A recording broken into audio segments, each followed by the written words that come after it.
কুন্দু, সত্য বলিবি? কি বলিব বলো? তুই দাদাবাবুকে বড় ভালোবাসিস, তাই না?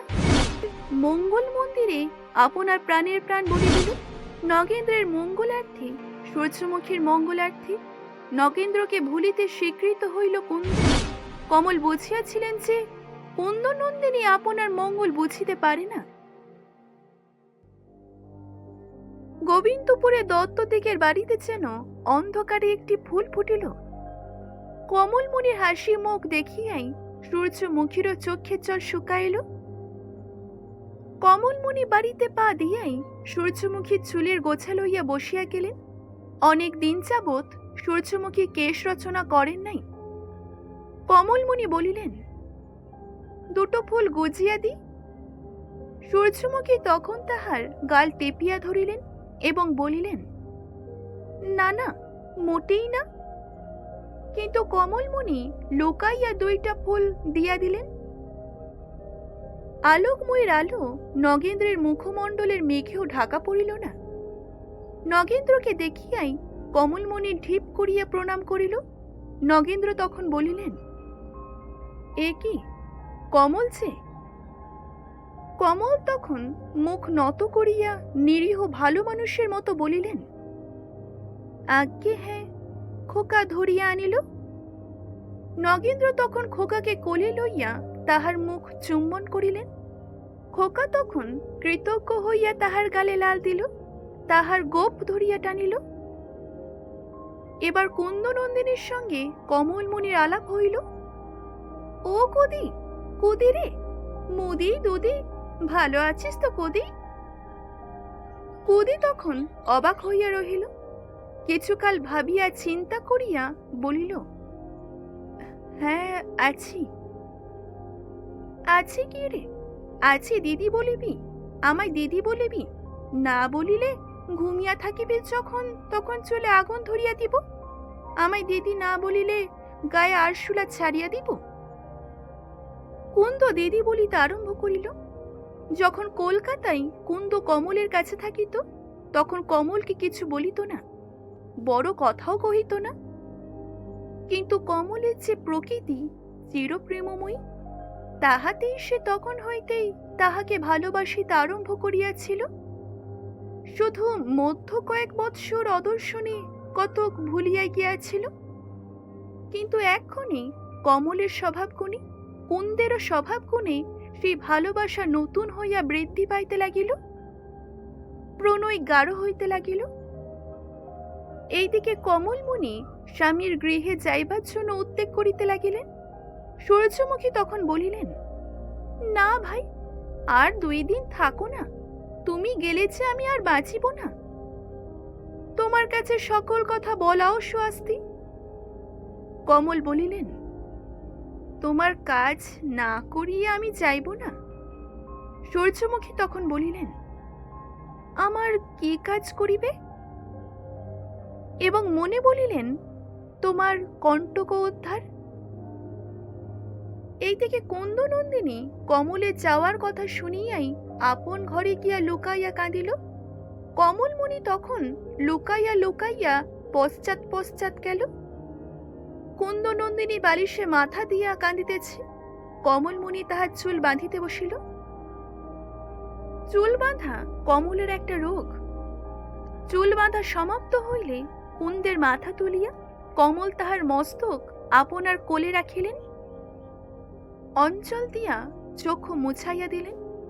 এইসব কাজ সমাপ্ত হইলে শেষে জিজ্ঞাসা করিলেন, কদি, কাঁদিতেছিলি কেন? কুন্দ তখন বলিল, তুমি যাবে কেন? কমলমণি একটু হাসিলেন, কিন্তু ফোঁটা 2 চক্ষের জল সে হাসি হার মানিল। না বলিয়া কহিয়া তাহারা কমলমণির গণ্ড বহিয়া হাসির ওপর আসিয়া পড়িল, যেন রৌদ্রের উপর বৃষ্টি হইল। কমলমণি বলিলেন, তাহাতে কাঁদিস কেন? কাঁদিব না, তুমিই যে আমাকে ভালোবাসো। কেন, আর কেহ কি তোকে ভালোবাসে না? কুন্দ চুপ করিয়া রহিল। কে ভালোবাসে না রে তোকে? গিন্নি ভালোবাসে না, আমায় আর কিছু লুকোস নে। কুন্দ নীরব। আচ্ছা কদি, দাদাবাবু তোকে ভালোবাসে না? কুন্দ এখনো পর্যন্ত নীরবই হইয়া রহিল। কমল আবার বলিল, যদি আমি তোমায় ভালোবাসি আর তুমি আমায় ভালোবাসো, তবে কেন আমার সঙ্গে চলো না? কুন্দ তখন ঘাড় নাড়িল এবং বলিল, যাব না। কমলের প্রফুল্ল মুখ তখন গম্ভীর হইল। তখন কমলমণি সস্নেহী কুন্দনন্দিনীর মস্তক বক্ষে তুলিয়া লইয়া ধারণ করিলেন এবং সস্নেহে তাহার গণ্ডদেশ গ্রহণ করিয়া বলিলেন, কুন্দ, সত্য বলিবি? কুন্দ বলিল, কি বলিব বলো? তুই দাদাবাবুকে বড় ভালোবাসিস, তাই না? কুন্দ উত্তর করিল না। কমলমণির হৃদয় মধ্যে মুখ লুকাইয়া কাঁদিতে লাগিল। কমল তখন বলিলেন, বুঝেছি, তুমি মরিয়াছ। মরো, তাতে ক্ষতি নাই, কিন্তু সঙ্গে সঙ্গে অনেকে মরেছে যে। কুন্দনন্দিনী মস্তক উঠাইয়া কমলের মুখপতি চাহিল। কমলমণি প্রশ্ন বুঝিলেন এবং বলিলেন, পোড়ার মুখী, চোখের মাথা খেয়েছ, দেখিতে পাও না যে? মুখের কথা মুখেই রহিল। কমলের মস্তক আবার কমলমণির বক্ষের উপরে পড়িল। কুন্দনন্দিনীর অশ্রুজলে কমলমণির হৃদয় প্লাবিত হইল। কুন্দনন্দিনী অনেকক্ষণ নীরবে কাঁদিল। বালিকান্নাই বিবশা হইয়া কাঁদিল। সে কাঁদিল, আবার পরের চোখে জলে তাহার চুল ভিজিয়া গেল। ভালোবাসা যে কাহাকে বলে সোনার কমল তাহা জানিত। অন্তঃকরণের অন্তঃকরণ মধ্যে কুন্দনন্দিনীর দুঃখে দুঃখী, সুখে সুখী হইল। কুন্দনন্দিনীর চোখ মুছাইয়া কহিল, কুন্দ। কুন্দ তখনই আবার মাথা তুলিয়া চাহিল। কমলমণি তখনই বলিলেন, আমার সঙ্গে চল।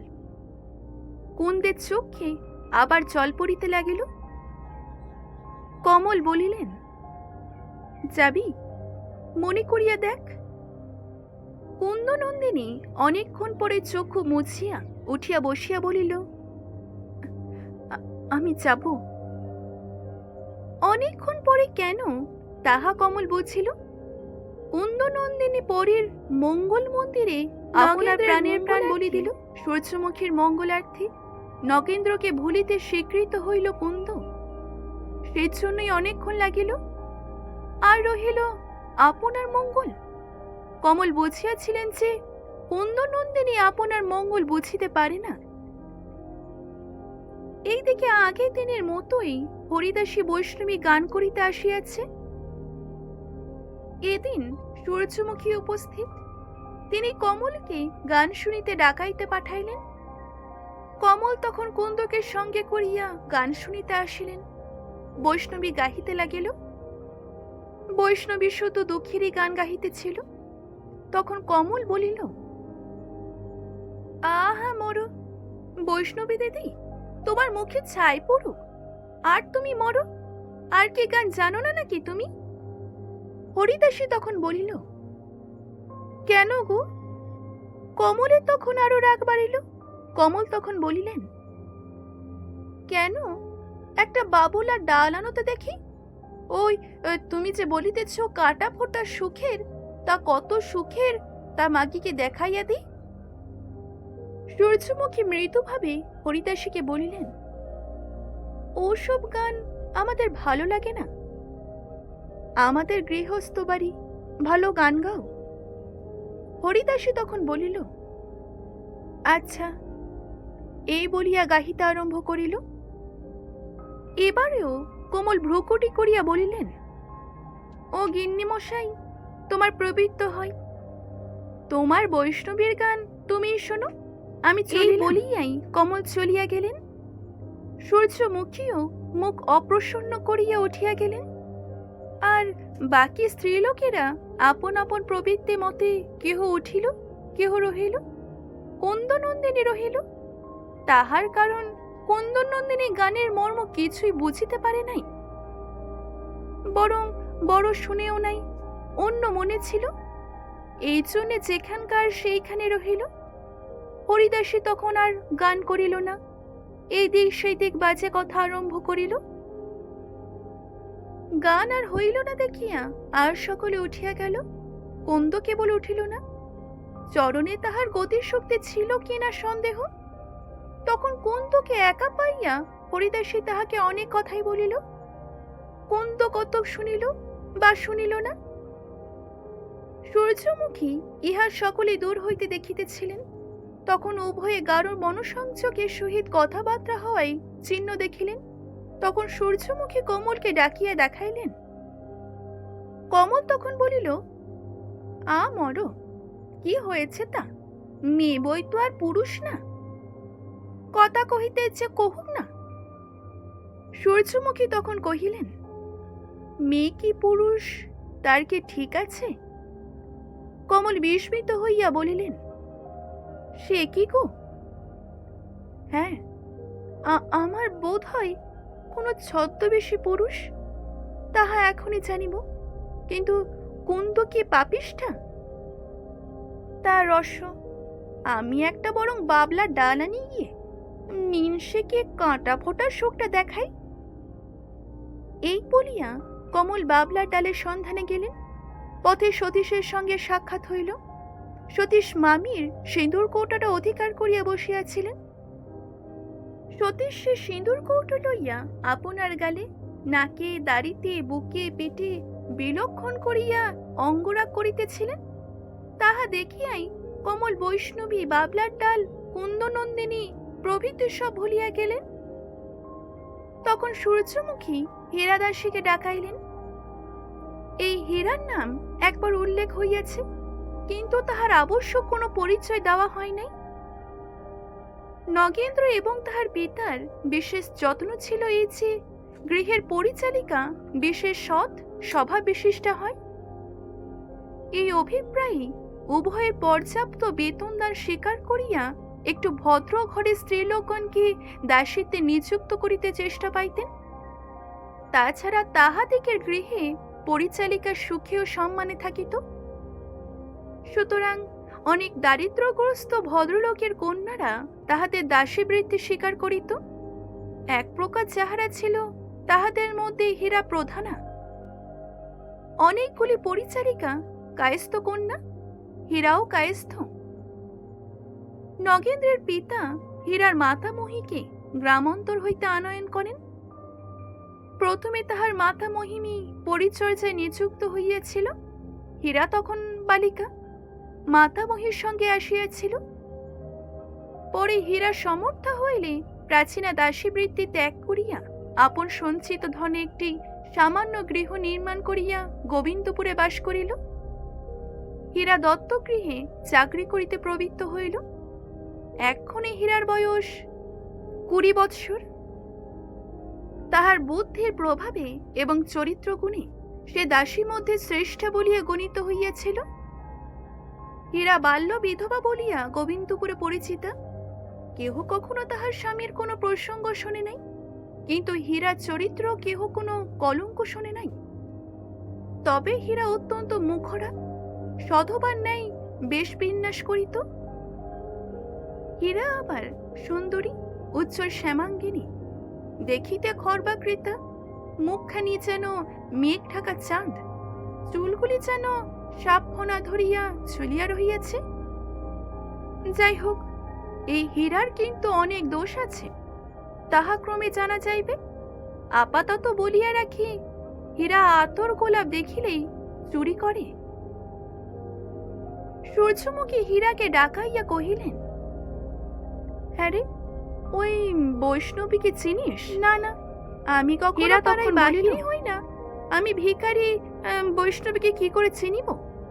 বরং ঠাকুর বাড়ির মাগীদেরকে ডেকে জিজ্ঞাসা করো না, করুণাকে শীতলা জানিতে পারিবে।